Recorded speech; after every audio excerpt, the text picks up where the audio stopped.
और अब खबर दिल्ली से, जहां कोरोना संकट अब तीसरी लहर के तौर पर सामने आ रहा है। काफ़ी ज़्यादा केस एक बार फिर सामने आ रहे हैं और इसी को देखते हुए आज गृह मंत्री अमित शाह ने एक आपात बैठक बुलाई, जिसमें उपराज्यपाल अनिल बैजल और मुख्यमंत्री अरविंद केजरीवाल शामिल रहे। इस बैठक में फैसला लिया गया कि दिल्ली में आईसीयू बेड्स बढ़ाए जाएंगे, टेस्ट की संख्या भी बढ़ाकर 1 लाख की जाएगी। अरविंद केजरीवाल ने कहा कि केंद्र सरकार ने उन्हें भरोसा दिया है कि डीआरडीओ कॉम्प्लेक्स में 750 आईसीयू बेड्स तैयार होंगे।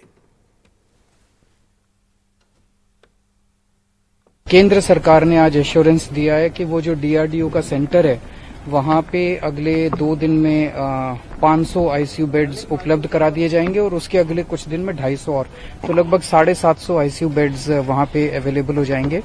इसके साथ साथ दिल्ली सरकार भी और आईसीयू बेड्स बढ़ाए, उसके लिए बाईपैप मशीनें जो हमें जरूरत है वो केंद्र सरकार उसको मदद करेगी वो देने में, तो उससे हम दिल्ली सरकार के भी फैसिलिटीज के अंदर नए आईसीयू बेड्स बढ़ा सकते हैं। दूसरा बड़ा निर्णय था कि जो अभी टेस्ट किए जा रहे हैं, अभी लगभग 60,000 टेस्ट हम लोग डेली कर रहे हैं, इसको बढ़ा के 1 लाख सवा लाख तक हमें इन टेस्ट को डेली बढ़ा के ले जाना है, जिसमें आईसीएमआर ने एश्योर किया है कि वो जो भी व्यवस्थाएं, क्योंकि दिल्ली सरकार की जितनी फैसिलिटीज हैं वो पूरी अपनी एकदम कैपेसिटी पे, फुल कैपेसिटी पे काम कर रही हैं, तो केंद्र सरकार की जो वो है वो उसमें हमें मदद मिलेगी। और इस बैठक के बाद गृह मंत्री अमित शाह ने भी ट्वीट किया। उन्होंने लिखा कि दिल्ली के अंदर कोविड-19 के बढ़ते मामलों और यह मेडिकल इंफ्रास्ट्रक्चर की समीक्षा करने के लिए आज एक उच्च स्तरीय बैठक की गई। मई 2020 में मोदी सरकार ने दिल्ली की जनता को कोरोना से बचाने के लिए दिल्ली सरकार के साथ विभिन्न कदम उठाए थे, जिनके सकारात्मक नतीजे सभी को देखने को मिले थे। हमारे साथ ज्यादा बातचीत के लिए हमारी सहयोगी नीता शर्मा हैं। नीता, इस बैठक से दिल्ली को कितनी राहत या कितनी उम्मीद रखनी चाहिए? काफ़ी बड़ी राहत है सुशील, क्योंकि सबसे बड़ी जो चिंता की बात थी दिल्ली में हो रही मौतें थी। पिछले हफ्ते हमने देखा कि एक दिन में दिल्ली में 104 मौतें हुई थी कोविड रिलेटेड, और हर रोज़ जो ये संख्या है काफ़ी ज़्यादा हो रही थी as compared to the national average. यही नहीं, दिल्ली में जो संक्रमित मामले हैं इस वक्त दिल्ली हाईएस्ट कंट्रीब्यूटर है केस लोड के हिसाब से भी। तो केजरीवाल साहब ने ये साफ किया कि बेशक से कोविड रिलेटेड बेड्स तो हैं दिल्ली सरकार के अस्पतालों में, लेकिन आईसीयू बेड्स की जो किल्लत है वो हो रही है।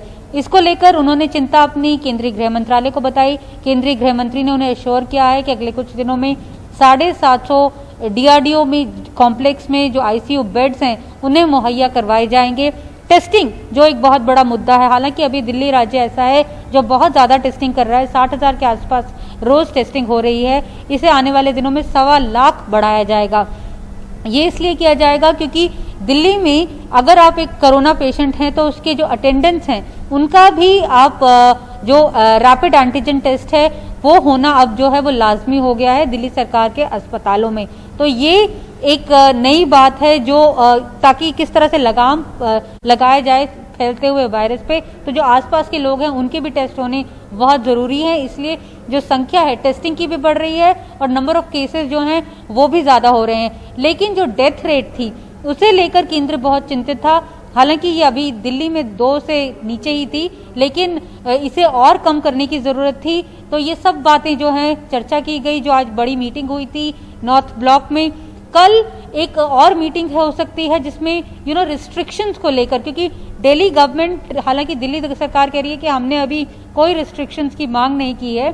केंद्रीय गृह मंत्रालय इसको रिव्यू करेगा कि फेस्टिवल्स के बाद हमने देखा है कि दिल्ली में खासकर 20 अक्टूबर के बाद कोरोना पॉजिटिव केसेस में काफ़ी इजाफा हुआ है, तो क्या रिस्ट्रिक्शंस कुछ जगह पे सेग्रीगेटेड मैनर पे लगाई जाएगी, इसको लेकर एक दूसरी मीटिंग जो है वो केंद्रीय गृह मंत्रालय करेगा, ऐसा केजरीवाल साहब का कहना है।